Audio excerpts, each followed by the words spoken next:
Have you ever felt like you're walking around with an invisible target on your back? Like toxic people can sense something about you from across the room and think, perfect victim? What if I told you that according to Carl Jung, you're not just unlucky, you're actually sending out invisible signals that make you a target? Today, we're uncovering Carl Jung's revolutionary insights about why toxic people are drawn to certain individuals and how you can become completely invisible to their radar. By the end of this video, you'll understand the hidden psychology behind toxic attraction, learn to build psychological armor that makes you untouchable, and discover how to reclaim your energy from anyone who's ever drained you. But here's the twist. This isn't about fighting them or cutting everyone off. It's about becoming the kind of person they simply can't affect anymore. Stay until the end, because we're revealing Jung's complete transformation process that turns you from a magnet for toxicity into someone who radiates authentic power. Let's start with a question that might sting. What is it about you that toxic people find so irresistible? Picture this.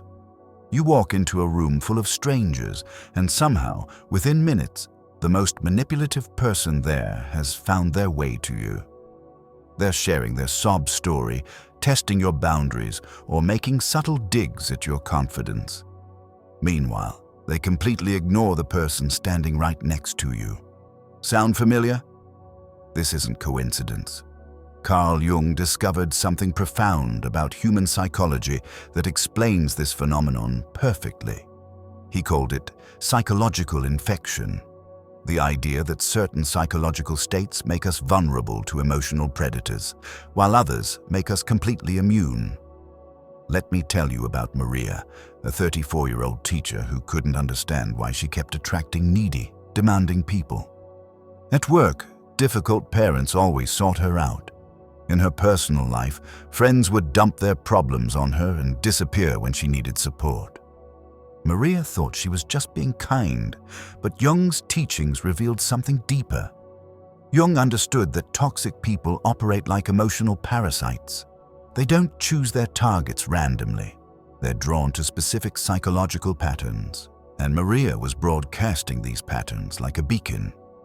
First, there's what Jung called the helper complex. People like Maria unconsciously signal that they'll sacrifice their own needs to fix others. Toxic people can sense this from across the room. They see someone who won't set boundaries, who feels guilty saying no, who believes their worth comes from serving others. But here's where it gets interesting. Jung discovered that empaths and people-pleasers aren't just being nice. They're often running from their own shadow. The shadow, in Jung's terms, is the part of ourselves we don't want to acknowledge. For people-pleasers, it's often their own need for validation, their fear of conflict, or their terror of abandonment. Maria's constant helping wasn't just kindness, it was her way of avoiding the uncomfortable truth that she desperately needed to feel needed. Toxic people could sense this psychological hunger and used it as their entry point. Jung also identified what he called unconscious vulnerability signals. These are subtle behaviors that scream, "I'm an easy target." Things like over-explaining yourself, apologizing for things that aren't your fault, or immediately trying to fix someone else's emotions. These behaviors tell toxic people that you're someone who can be controlled through guilt, manipulation, or emotional chaos. The revelation that changed Maria's life was this. Toxic people aren't drawn to your kindness. They're drawn to your wounds. They sense where you're psychologically incomplete and exploit those gaps. Once Maria understood this, she could finally see why changing her approach meant changing herself at the deepest level. This leads us to a crucial question. If toxic people are drawn to our unconscious patterns, what happens when we become conscious of them? That's where Jung's concept of projection becomes our greatest weapon. Now that you understand why toxic people target you, let's dive into the psychological battlefield where the real war happens, the space between their projections and your triggers.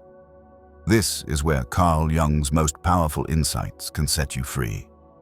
Jung discovered that toxic people don't just attack randomly.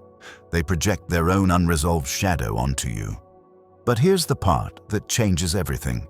They can only hook you where you have unhealed wounds. It's like they're throwing psychological darts, but they can only stick where you have emotional Velcro. Let me show you exactly how this works through the story of David, a 28-year-old software developer who was constantly undermined by his colleague, Jessica. Jessica would make comments like, "You're so sensitive," or "You always overcomplicate things."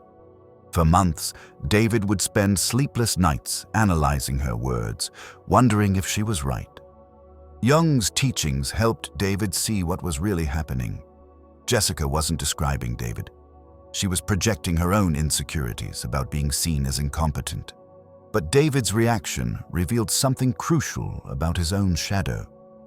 Deep down, he feared he wasn't smart enough, that he was indeed too sensitive for his field. This is Jung's genius insight.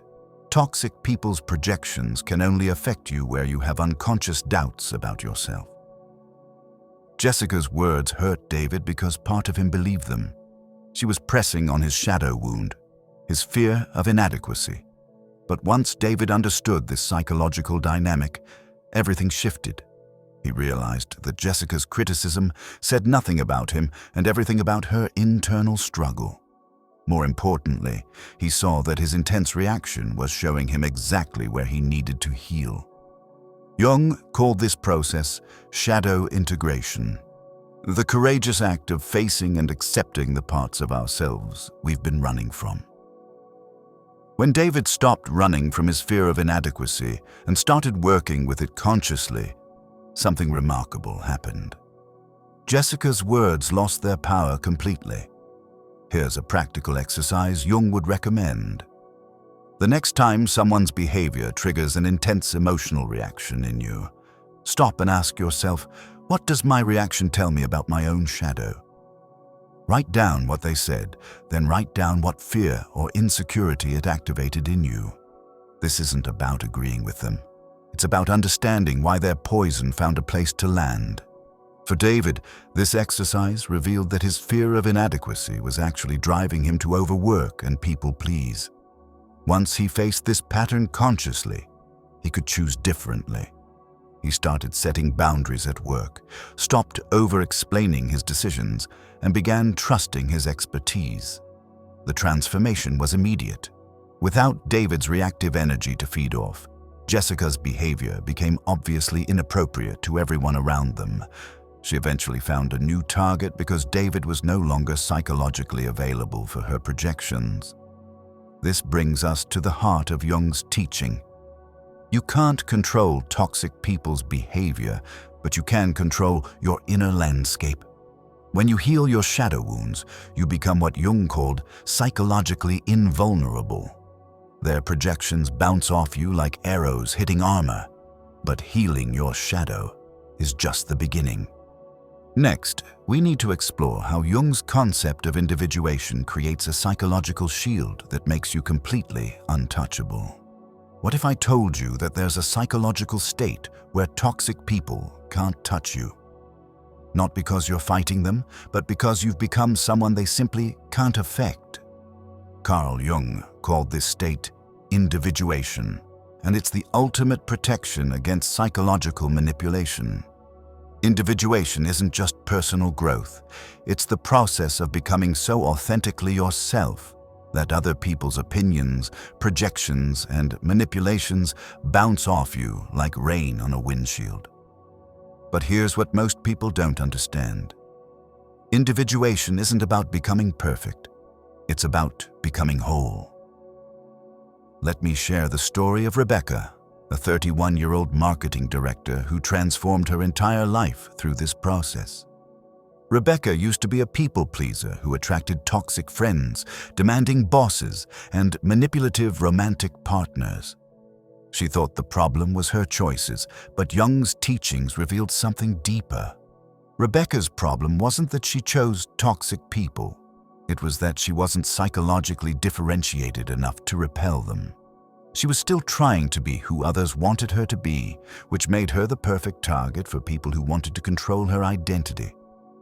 Jung taught that individuation requires what he called psychological sovereignty, the ability to know who you are, independent of others' expectations. For Rebecca, this meant facing some uncomfortable truths about herself. She had to admit that she'd been using people-pleasing as a strategy to avoid rejection, that she'd been sacrificing her authentic self to maintain relationships. The individuation process Rebecca went through had three crucial phases. First, she had to withdraw her projections, stop expecting others to complete her or validate her worth. Second, she had to integrate her shadow, own the parts of herself she'd been denying.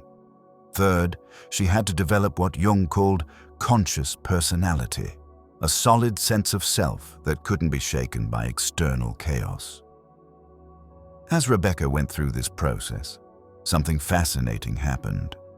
The toxic people in her life started avoiding her, not because she was hostile, but because she was no longer psychologically available for their games. She'd become what Jung called individuated, complete within herself. Jung understood that toxic people are drawn to psychological incompleteness. They sense where you're looking for validation, where you're uncertain about your worth, where you're willing to sacrifice your truth for acceptance. But an individuated person radiates a different energy entirely. They're not available for manipulation because they're not seeking anything from others that they haven't already found within themselves. Here's a practical way to begin your individuation process. Start making decisions based on your inner compass rather than others' approval. When faced with a choice, ask yourself, what does my authentic self want to do here? Not what would make others happy, not what would avoid conflict, but what feels true to your deepest self. Rebecca started small. She stopped agreeing to social events that drained her. She began expressing her real opinions in meetings. She set boundaries with family members who took her for granted. Each authentic choice strengthened her psychological sovereignty. The result? Within 6 months, Rebecca's entire social circle had transformed. The toxic people had naturally drifted away, and she'd attracted friends and colleagues who respected her boundaries and valued her authenticity. She hadn't fought anyone or created drama. She'd simply become someone who was no longer a suitable target. But individuation is just the foundation. Once you've built this psychological armor, you need to learn the art of strategic withdrawal, how to become completely uninteresting to toxic people. If you're finding value in this deep dive into Jung's teachings, consider subscribing to the channel. We're building a community of people committed to authentic transformation, and there's so much more wisdom to explore together. Now, let's get back to the video. Now that you understand how to build psychological armor, let's talk about something that might feel counterintuitive. How to make yourself completely invisible to toxic people. This isn't about hiding or running away. It's about what Jung called psychological distancing, the art of becoming so uninteresting to manipulators that they naturally move on to easier targets. Jung discovered that toxic people need specific things from their victims: emotional reactions, validation for their chaos, and someone to absorb their projections. When you stop providing these things, you become psychologically invisible to them. They can't even see you anymore as a potential target. Let me tell you about Marcus, a 35-year-old therapist who was being emotionally manipulated by his sister, Anna. Anna would create family drama, make unreasonable demands, and then guilt-trip Marcus when he tried to set boundaries. Traditional advice told Marcus to stand up to her or have a confrontation. But Jung's approach was completely different. Instead of fighting Anna's behavior, Marcus learned to become what Jung called psychologically unavailable for her patterns. This didn't mean cutting her off entirely. It meant withdrawing the psychological energy that fed her manipulation. The first step in Jung's strategic withdrawal is understanding what he called emotional non-participation. This means observing toxic behavior without absorbing it. When Anna would start her usual guilt tripping, Marcus would listen without defending himself, without trying to fix her emotions, without getting pulled into her chaos. He became like a mirror, reflecting her behavior back to her without adding his own emotional charge. Jung taught that toxic people are unconsciously looking for someone to regulate their emotions for them. They create chaos because they need others to help them feel stable. But when you stop participating in this dynamic, they lose interest. It's like they're trying to play tennis and you've stopped hitting the ball back. Marcus also learned what Jung called the art of boring responses. Instead of engaging with Anna's drama, he would give neutral, uninteresting replies. "I can see you're upset. That sounds challenging. I'll think about what you've said." These responses acknowledged her without feeding her need for conflict or emotional intensity. But here's the crucial part. This isn't about being passive or fake. Jung's strategic withdrawal comes from a place of psychological strength, not weakness. Marcus wasn't avoiding Anna because he was afraid. He was choosing not to engage because he'd become someone who didn't need to prove anything to her. The transformation was remarkable. Within weeks, Anna stopped targeting Marcus with her manipulation. She wasn't angry with him. She simply found him uninteresting. She naturally redirected her energy toward family members who were still available for her patterns. Marcus had become what Jung called psychologically invisible to her toxic behavior. Jung also taught about energy conservation, the idea that every moment you spend engaging with toxic behavior is energy you're not investing in your own growth. Marcus started using the time he'd previously spent managing Anna's emotions to pursue his own interests, strengthen healthy relationships, and deepen his psychological development. Here's a practical exercise for your own strategic withdrawal. Identify the specific behaviors that toxic people use to hook you. Is it guilt-tripping, criticism, creating emergencies? Once you know their patterns, practice neutral responses. Don't try to convince them they're wrong. Just become uninteresting to their games. The beauty of Jung's approach is that it works without creating conflict or drama. You're not attacking anyone. You're simply withdrawing the psychological nutrients that feed toxic behavior. Most people will naturally move on to more available targets, while the few who truly care about you will respect your boundaries. But withdrawal is just the beginning. The real transformation happens when you learn to reclaim and integrate all the energy you've been leaking to toxic people. That's where Jung's deepest healing work begins. You've learned to recognize toxic patterns, build psychological armor, and strategically withdraw from manipulation. But there's one final step that Jung considered the most important: reclaiming and integrating all the energy you've been giving away to toxic people. This is where true transformation happens. Jung understood that every toxic relationship leaves what he called psychological residue, fragments of your energy that remain attached to people who have hurt you. Even after you've set boundaries or cut contact, part of you might still be replaying conversations, seeking closure, or carrying anger. This scattered energy keeps you psychologically bound to the very people you're trying to be free from. Let me share the story of Sarah, a 29-year-old artist who had finally left a toxic workplace but found herself obsessing about her former boss months later. She'd replay their conversations, imagine what she should have said, and feel angry about the way she'd been treated. Sarah had physically left the situation, but psychologically, she was still trapped. Jung's integration process helped Sarah understand that her obsessive thoughts weren't just random. They were showing her where pieces of her energy were still stuck. Every time she replayed a conversation with her toxic boss, she was feeding energy into that connection. She was keeping herself psychologically bound to someone who no longer had any real power over her life. The first step in Jung's integration process is what he called energy retrieval. This involves consciously calling back all the mental and emotional energy you've been investing in toxic people. Sarah learned to notice when her thoughts drifted to her former boss and gently redirect that energy toward her own creative projects. Jung developed a powerful technique called active imagination for this work.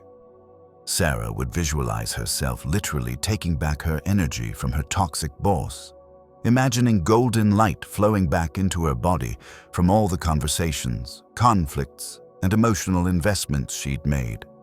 This wasn't just visualization, it was a psychological process of reclaiming her power, but Jung knew that reclaiming energy wasn't enough. You also need to integrate the lessons and wisdom you've gained from toxic experiences. Sarah had to ask herself difficult questions. What did this experience teach me about my boundaries? How did it show me where I needed to grow? What strength did I develop by surviving this situation? Jung called this process making meaning from suffering. Sarah realized that her toxic workplace had actually forced her to develop psychological resilience she never knew she had. It had pushed her to trust her own perceptions when everyone around her was gaslighting her. It had taught her to value her own well-being over others' approval. As Sarah integrated these lessons, she felt a profound shift. The anger toward her former boss transformed into gratitude for the growth she'd experienced. She wasn't grateful for the toxicity itself, but for the strength and wisdom she developed in response to it. This integration freed her from the psychological prison of resentment. Jung also taught about energetic boundaries, the ability to interact with people without absorbing their emotions or giving away your power. Sarah learned to visualize a protective energy field around herself, especially when she had to deal with difficult people. This wasn't about being closed off. It was about being consciously selective about what energy she allowed into her space. The final step in Jung's integration process is what he called relationship alchemy, using your new psychological awareness to create healthier connections. Sarah started attracting friends and colleagues who respected her boundaries because she'd learned to respect them herself. She could sense manipulative behavior early and respond with calm detachment rather than emotional reactivity. Here's a practical integration exercise. Take a few minutes each day to consciously call back your energy from anyone who's been draining you. Visualize golden light flowing back into your body from every toxic interaction. Then, set an intention to invest that reclaimed energy in something that truly serves your growth and happiness. Sarah's transformation was complete when she realized she was no longer afraid of encountering toxic people. She developed what Jung called psychological immunity, the ability to remain centered and powerful regardless of others' behavior. She'd become someone who could engage with difficult people when necessary without being affected by their chaos. This integration process doesn't happen overnight, but every step you take reclaims more of your authentic power. You're not just healing from toxic relationships, you're becoming the kind of person who naturally attracts healthy, respectful connections. You've just discovered something that most people never learn. You have the power to become completely immune to toxic people's influence.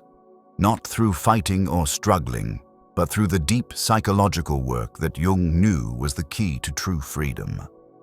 Think about where you were when you started this video. Maybe you felt trapped by toxic people, drained by their manipulation, or confused about why you kept attracting the same patterns. Now you understand that you were never the problem. You were simply operating from unconscious patterns that made you vulnerable. Through Jung's teachings, you've learned to recognize the hidden psychology that makes you a target, to build psychological armor through individuation, and to strategically withdraw from toxic energy. You've discovered how to reclaim your power and integrate your experiences into wisdom. Most importantly, you've learned that freedom isn't about changing others. It's about becoming someone who cannot be controlled. This isn't just about avoiding toxic people. This is about stepping into your authentic power, attracting relationships that honor your truth, and living from a place of psychological sovereignty.